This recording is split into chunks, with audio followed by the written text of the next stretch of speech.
some of the many mistakes chosen ones do that can make them suffer for a lifetime. Welcome back to another video. So today I would like to talk about some of the mistakes that chosen ones often do, and these mistakes always make them to suffer for life. The first mistake that chosen ones often do is believing that pain is their identity. Most chosen ones experience deep emotional wounds in life: rejection from family, betrayal by friends, abandonment, and even abuse. Chosen ones, these experiences are not random. They often feel like an initiation, rites of passage, preparing you for your future role. So the most dangerous trap that most of you fall into is that you begin to identify with the pain. The pain now becomes something that didn't happen to you. Rather, it becomes something that you are. Most of you believe that your strength is measured by how much agony you can endure, how much betrayals you can survive, or how much emotional weight you can carry without collapsing. You adopt suffering as a badge of honor, wearing wounds like medals. Your soul was not designed to live in constant torment. Pain may be part of your story, but it is not your identity. Whenever you confuse pain with purpose, you unconsciously repel joy, love, peace, and ease, because deep down, you feel like you are not deserving of them. At this point, you sabotage your blessings, reject softness, and cling to chaos, thinking it makes you more real and strong. Chosen ones, always remember this: your strength lies not in your pain, but in your ability to heal it. The second thing that will make a chosen one to suffer for life is trying to save everyone. Being a chosen means that you are deeply empathic.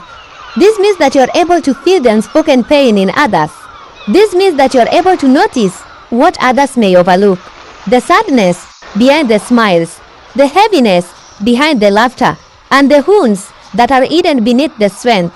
This heightened sensitivity gives you a heart that wants to help, to rescue, and to be a light in someone else's darkness. This sacred gift can become a very dangerous burden when you believe that it is your job to save everyone. So chosen one, listen to me. Not everyone wants to be helped. Not everyone is ready. And some people, if I'll be honest with you, they prefer the comfort of their dysfunctions. The more you try to carry them, the more they will lean, the more they will take, and the more they will drain you until you have nothing left to give. You find yourself constantly exhausted, burnt out, and resentful. Worst of all, you will attract narcissists, energy vampires, and emotionally unavailable people who will use your compassion as a tool to exploit and manipulate you. Never forget this: you are not here to be everyone's healer, therapist, or savior. You are here to embody your own light. Sometimes that means walking away. Sometimes it means letting people fall so that they can rise on their own. You cannot do the inner work for them. You can only hold space, be the lighthouse, and not the rescue boat. Chosen one, shine where you stand, and believe that those who need your light will find you. And if you don't protect your energy, you risk losing your purpose beneath everyone else's pain. And do not forget, boundaries are not selfish, they are sacred. The third reason you may suffer for life is that you keep staying loyal to toxic people and environments. One of the most heartbreaking lessons for the chosen ones is learning that loyalty, when given blindly, can be self-destructive. They tend to see the good in people even when they are shown the worst. You keep holding on to hope that this person will evolve, and that love will change them, and that your presence will be the reason for them to step into their higher self. What happens in most cases is that you end up betraying yourself trying to stay loyal. Toxic people thrive off your empathy, and they feed off your forgiveness. They twist your kindness into weakness, and instead of growing with you, they dim your light. You begin to shrink. You second guess yourself and become anxious in their presence. And yet you continue to stay out of guilt, obligation, or fear of being alone. No soul contract requires you to suffer endlessly, and your purpose can never ask you to tolerate disrespect and betrayal. If your environment is robbing you of your joy, peace, and clarity, then it means it is not aligned with your calling. Chosen ones, some people are only meant to walk a chapter with you and not the whole book. Staying too long in the wrong place only delays your evolution. Love doesn't mean attachment, and forgiveness doesn't mean access. Chosen one, you can't release someone and still wish them healing. Do not stay in a place that poisons your spirit. Loyalty is earned and not assumed. The fourth thing that may make you to suffer for life is dismissing your intuition. One of the most powerful tools given to you as a chosen one is the gift of intuition. Intuition is not just a feeling, it is a sacred language. You get gut feelings, vivid dreams, synchronicities, and subtle nudges that guide you because you've been gaslit, manipulated, or made to doubt yourself in the past. You might have learned to silence this inner knowing. Maybe you were told that you were too sensitive, too emotional when your gut picked up on someone's deceit. Maybe you were shamed for saying what others refused to say. Over time, you began to doubt yourself, and every time you doubt your intuition, you must pay the price. You begin to walk into relationships that you should have avoided. You take jobs that drain your soul, and you stay in places where your spirit dies slowly. Your intuition is your higher self, speaking through the body, the heart, and the spirit. Chosen one, learn to honor that quiet voice before it becomes a storm.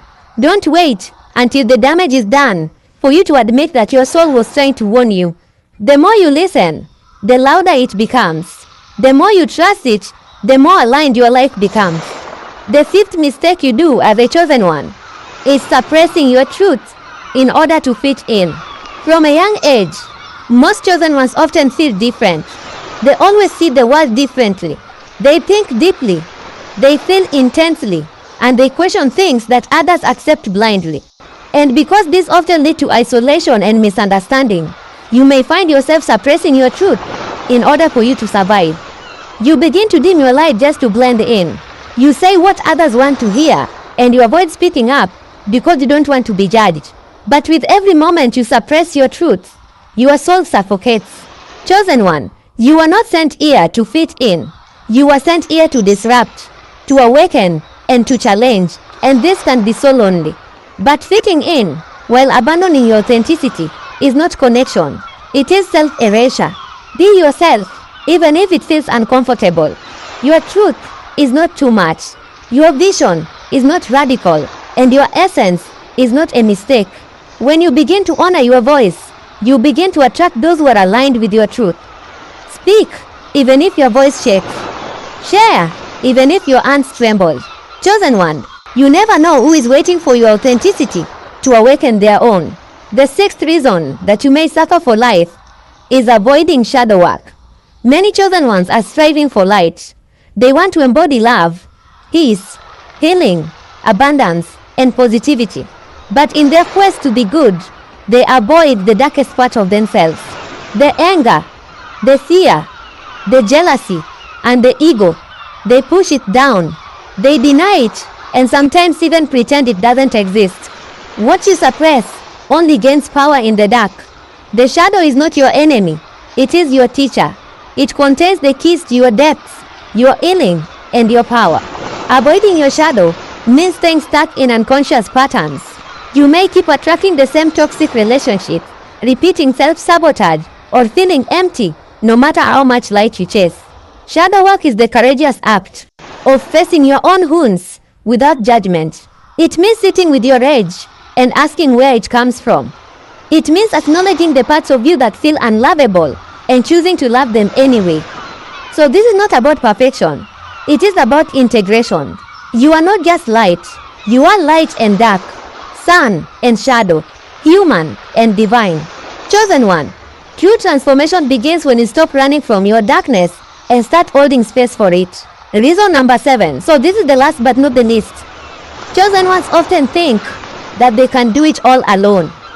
Chosen ones, I understand that you have been betrayed.